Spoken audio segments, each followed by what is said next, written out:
Hi everybody, my name is Eli. I'm Jason. I'm Caden. I'm Jaden. We're at Yahoo on the Torah YouTube channel. And we thank you guys very, very much for hanging out with us. It is a first day on, if you guys are actually celebrating, it's the first day on the week that we are on. We had a Shabbat yesterday, and we had a great online Shabbat service for anyone who wants to see it. It's definitely a good service. We are into the book of, please turn those notifications off. Just turn the volume off on that. Turn the volume down. Okay, we are into the... deep into the book of the Natsarim. This is the one of the Enlightened one, and it is getting longer. The chapters are getting longer, and there's a lot for us to dissect. And there's a lot of this stuff that we need as gentlemen, that we need to apply to our lives in this, and that we need to see.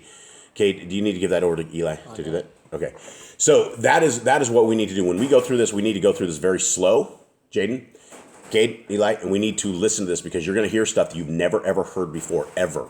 And you're going to hear stuff that it needs to be applied to your lives, that need to be applied to our lives, things that we have never, ever heard before that our Messiah has said.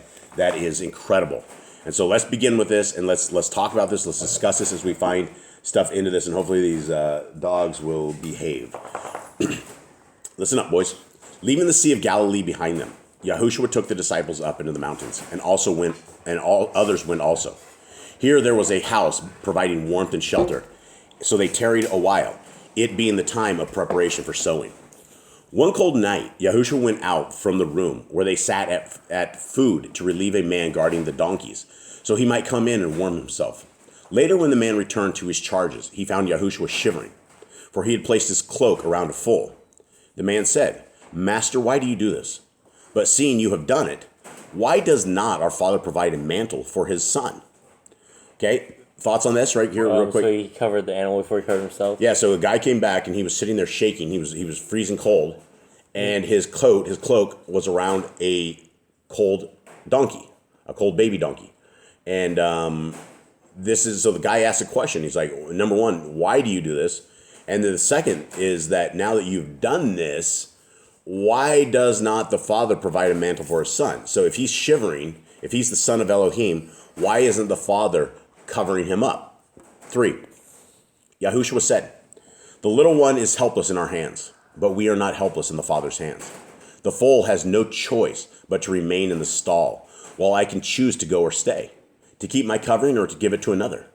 If Yahuwah avoided the effects of our good deeds, what merit would they have?" So right there, that sentence, if Yahuwah avoided the effects of our good deeds, what merit would they have? That goes to tell us that every single thing that we do, whether good or whether bad, is recorded.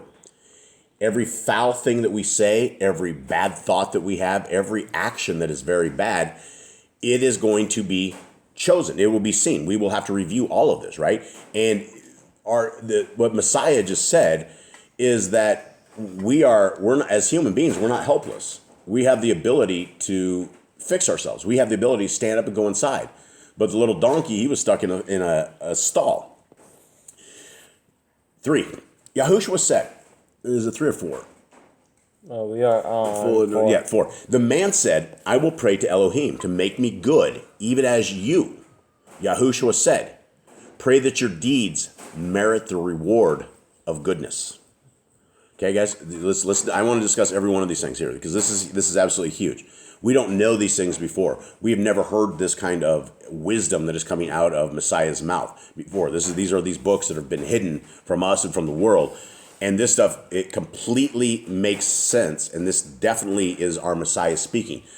Now, when somebody says, "I prayed Elohim to make me good," even as Messiah says, "Pray that your deeds merit the reward of goodness." Now, your deeds could just be in this house is getting up every single day and taking care of your brother, taking care of your mother, taking care of this, taking care of the works of the house, right? Those are the deeds. Everything that you guys do everywhere are your deeds. And that is the same for everyone out there. When you walk by somebody and you do not help them out, and when they need help, or if somebody comes to you and they need help and you refuse to help them, those are your deeds, whether they be good or whether they be bad.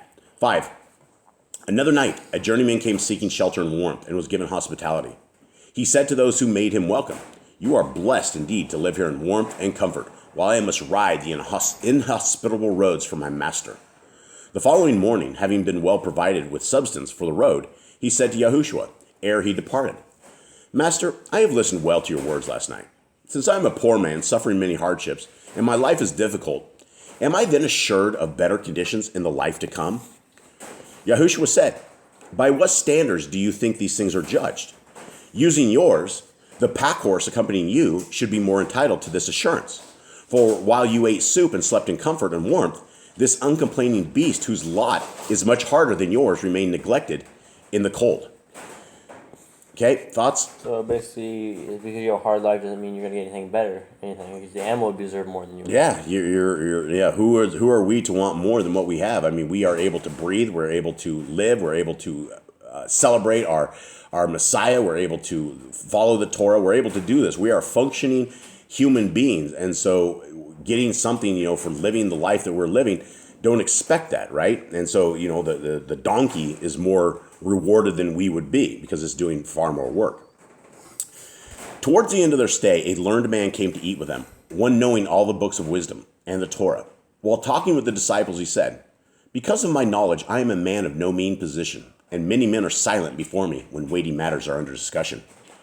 Yahushua, overhearing this, said, take no credit for yourself concerning your knowledge, but compare yourself to a borrower who has debt to repay. Does the borrower receive credit for repaying what he has borrowed? Therefore, take no credit for the wisdom you dispense. And as to the acquisition of knowledge, is this not the end for which you were created? So basically, he said that you do not need to boast in what you're doing, right? Do not sit there and say how great you are. You owe it all back to Yahuwah. You owe back to the person that was able to let you read, the person that was able to let you understand. Yeah, we didn't create our eyes, and we did not give ourselves understanding to be able to read and to be able to understand what we are given. And I find it very interesting, his last word on this says, and as to the acquisition of knowledge, is this not the end for which you were created, right? And that is it. We are supposed to get closer to our Creator, and as we learn about him, we're supposed to apply this knowledge and the Torah to our life. Okay, 10. When this man had departed, Yahushua said to his disciples, the books of wisdom should be the treasure of all men, for they contain the explanations and instructions of Yahuwah. When men say, woe, because I am smitten with calamity, why does Elohim let disaster strike in this manner? Or why is my lot in life unlike that of others? Be sure they have not unlocked the door of their treasure house. Okay, this is a very interesting thing. What do you guys, when he says the books of wisdom, capital book and capital wisdom? Is that like Proverbs or is that something else? I assume that's Proverbs. That's probably like the scroll. It tells us in the next line. Oh, it does? Okay. Yeah, well, it says right here. It says the treasures of all men. We already read it. For they contain the explanations and instructions of Yahuwah. So I don't think we've ever read those books. You've never read the instructions of Yahuwah? Well, okay, yeah, I've read that. That's the Torah. Yeah. Right, you get it? Yeah. Yeah, that's it. That's the only thing it can be, right? We have read that. We've read it over and over and over. We don't have any other explanations and instructions of Yahuwah other than the Torah. We don't get that in, say, Daniel, right? You get little bits and pieces of it. You don't get any of the full explanation. The book of wisdom is the Torah. Okay, 11. By reading the books of wisdom, you will be brought to an understanding of the nature and intention of Elohim, and life will then have meaning and purpose. Without them, you can be likened to a man at sea in a fair wind, but lacking sail and oars. Reading them, but lacking guidance or understanding, you'd be likened to a man at sea with sail and oars, but without the ability to utilize them. Guys, this is talking about people, could be like us, who are somewhat learned in the Torah, who know what is going on, right? It says that people, it doesn't matter how much instruction you have, if you're not using it properly, then you're out in the middle of the water where you have no sail and you have no oars, and you're going to be driven around. It's going to be driven into a circle. This is clearly talking about the guy that came to them had extreme knowledge in the Torah. And because of his extreme knowledge in the Torah, Messiah talks a lot about this, right? And if you do not use this, and you don't use it correctly, then you're forsaking the purpose of the Torah. 12. A disciple, one who has been with Yochanan, asked, Master, tell us which is true. Yochanan taught the way of the wilderness and said, be the best of men, and let Elohim take care of his kingdom, for you are the rulers of the earth. Yet at other times he told us to await the coming of one who would deliver us from the evils of this world and show us the path of righteousness. Yahushua said, if you knew a distinguished guest was coming, would you not make fitting preparations, doing all things to ensure an appropriate welcome? If a man has many servants, does he thrash his own grain? The road indicated by Yochanan is not my road, but it leads to the same destination. I bring you the way of the cross, which is the cross of life. Follow what I teach, and you will be with me at the end. Choose your path, for no man can plow 2 furrows, neither can the hands of 2 men hold the reins. Anyone want to take a stab at this? So he said that, like, if you know, like, the Messiah's coming, right? Wouldn't you want to make, like, a warm welcome for him? Wouldn't you want to make it well for him?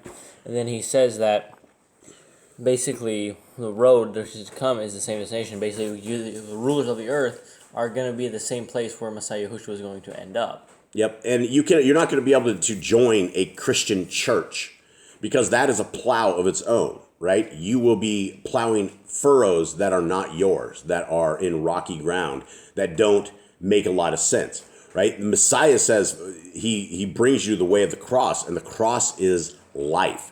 And you can't serve our Creator and be part of man. When you are joined into a Christian church and you say that you're a Christian or a Catholic or a Mormon or a Jehovah's Witness or anything of the sort, you are plowing a field that is not contained the Torah. When you avoid the Torah, when you are putting it on the cross, you will never plow with that. And if you do not plow with that, you won't have it. And if you have a spiritual leader that is trying to help you plow the field, your hands are going to be on 2 different furrows, and it's not going to work out. And so we have to choose who we're going to serve. 15. While Yahushua was still in the mountains, preparing his disciples for the task ahead, 2 wandering musicians came by, and one was always laughing, and the other always melancholy. Yahushua said to them, "Many men have differing skills, and are you not skilled with the lute and lyre?" They said, "This is so." Yahushua said, "Now when the strings of your instruments are too taut, what happens?" They replied, "Then there's discord." And Yahushua said, Is it not even so if the strings are too slack?" They replied, "It is." Yahushua said, "Sometimes the natures of men need slackening, for they are too taut, while sometimes they are too slack. Be like your instruments, always tuned to the right note, and let there be harmony between you." Now, do you guys think you have harmony in this house? Between your brotherhoods? Between these brothers? Sometimes. Sometimes. For the most part, on a day-to-day basis, is there harmony within the brotherhood? Is there silence? Nobody wants to say anything? Eli? No, there's not harmony. There's not harmony in brotherhood. 95% of the time, no. Yeah, most of the time with brothers, there is not harmony in this house. That is something we don't have. So what he's talking about here is he's talking about if your strings are too loose or they're too tight, the notes don't come out right. And Jade, you're a guitar player, right? Kind of. Kind of? Well, tell us about this. Tell us what happens if your strings are too tight or too loose. Sound right. And so what do you do if it doesn't sound right? You gotta figure out if it's too loose. You gotta tune it. You got to tune it, right? And you got to tune. And if you don't tune your guitar and you try to play music, what does it sound like? It sounds bad. So if you guys try to walk this world without harmony, without the Torah, what do you look like? Bad. Bad. It sounds bad, right? Just like this. This is this. And, for everybody out there, I'm not just tossing this family under the bus. This is for everybody out there. This is something that I can relate to, that we can all relate to here. But this can be the same for everybody out there. Do you live in harmony with your neighbors? Do you live in harmony with your wife? Do you live in harmony? Is there harmony?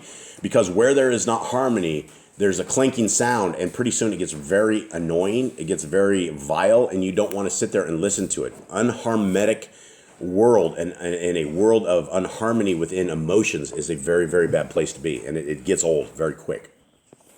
One of the disciples said to Yahushua, "Master, you tell us many things, and I cannot retain all your words. Surely some are better than others. What should I store in my heart?" Yahushua said, "A king had 2 castles, one at each end of a wall, guarding his kingdom, and he gave each of his 2 sons command over a castle. When word came that an enemy approached, he ordered his sons to collect all kinds of provender and store it. One son collected everything he could, but the other took only what he considered the best, leaving everything else. The enemy came, and both castles were besieged. The castle of one son fell when its supplies were exhausted, but the other held out, utilizing what the other had rejected. So it is my words, even those which may seem least of value, one day prove their worth." I think I read that wrong. Even those which may seem of least value may one day prove their worth. What does he mean by this? He means that even if like someone looks to be a failure, or someone looks to be not good in life, they will prove themselves eventually. Eventually, it will prove that they are worthy. So he's talking about what his words are. He's talking about his words. The question was, which of your words? I'm a slow man, or I can't grasp everything that you say. He says you should hold up everything you can, because this guy stored all he needed for his castle, and they were able to defend off the attackers. Yeah. Because they stored up everything he needed, but the other guy didn't. He just threw stuff out. Yep. And so the whole point of that had nothing to do with what you were talking about, Kate. The whole point of this is that we can be ready. We can be prepared. We can either be spiritually prepared, or we can be not spiritually prepared. If we do not have the Torah, we are unspiritually prepared. And a lot of people would say, well, what in the Torah is worth its worth? There's a lot of words in there. And just like Messiah says, it doesn't matter. Even the least of these words, depending on the situation, will have value. And that is very, very true. These are amazing things that our Messiah is saying. The disciple then said, tell us where we may find Yahuwah in truth.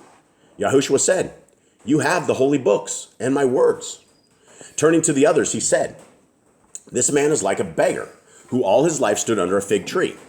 More than anything else, he desired to be rich, but he remained always poor and dressed in rags, like all men. He came to his hour, and those who buried him dug his grave at the place where he had spent his life. When the earth under the tree was opened up, it exposed a treasure of great price, gold and jewels, right under the spot where he had been begging. How easy it would have been for that man to be rich. One of those to whom Yahushua spoke said, then all we have to do is read and listen, assimilating the knowledge gained? Yahushua said, there is danger even in this. Consider a snake catcher who, going among the rocks, sees a snake well worth catching, but in his haste grabs it by the tail instead of behind the head, so it turns and bites him, causing his death. Did he die because of his calling, or because he grabbed the snake wrongly? Was he not wrong in his approach, rather than what he did? It is even so with those who know the holy books from end to end, but handle them wrongly. Yahushua said, be humble in your knowledge and not puffed up, but be aware of the snare of false humility. Guys, these are huge things. This is why they absolutely killed him, right? These are the things that he said that caused a ton of issues within this. And this, again, it talks about those who know the holy books from end to end, but they do not apply them to their lives, right? Yeah.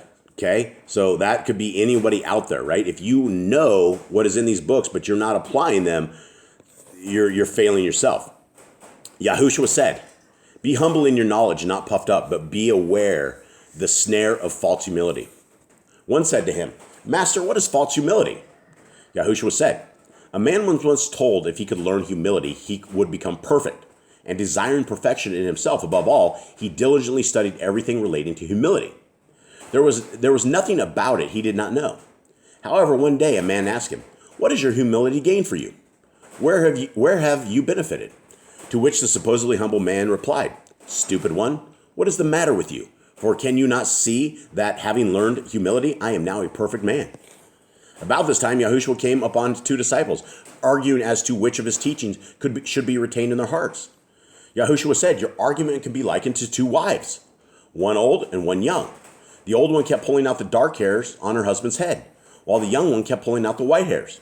So he became bald, having no hair at all. Then both women said, behold, we have a bald-headed husband. Okay. I don't think I get that one. Okay, so let's talk about what he's saying with this, right? So the disciples were arguing as to the teachings. Which teaching of Messiah should be retained in your heart? And I don't know exactly how this goes down, but it would be you have a wife. I don't know why the one wife would be pulling out your dark hairs and the other wife would be pulling. It seems like the other one could be the other one. Because she's an old one, so Maybe. she's trying to keep him like her. Right, and then the other one's like that. Yeah. So anyone find thoughts on this? I think he's saying they're like all of them are good. Don't like pick and choose. Don't pick and choose. If not, you'll end up with nothing. You'll end up bald with nothing. Yeah, I think you're right, Kate. I think that is right, and because you're exactly right. Because the argument was about which of his teachings should be retained in their hearts. And if you're pulling out hairs and you don't retain anything, then you're bald and you have nothing at all. All right, guys, I think this is it. I think we're going to leave it at this. I don't want to make these too long, so we're going to do these chapters in halves. Okay. This is half, so this is half of this chapter is another 25 verses, and I don't want to get too long because I want to keep the people who have time for a daily devotion, kind of this, and kind of reading. So, guys, as you can see from this reading, this is the words of Messiah. This is a very exciting lesson. This is a very exciting readings. We've never, ever, ever had the words of our Messiah quite like this. We have, Matthew, Mark, Luke, and John, and other books, but we have never heard wisdom come from anything like this. And the question is, why did it get removed from our scriptures? Why do we have to search, and why do we have to seek and try to find things of this nature? Why do we end up with a 66-book version of scriptures while all the other good books have been ripped out? Anyway, that's what we're trying to bring back, and so we hope you guys found something with this. We hope you have a wonderful day. We love you all very, very much, and we are out. All right, shalom. Shalom.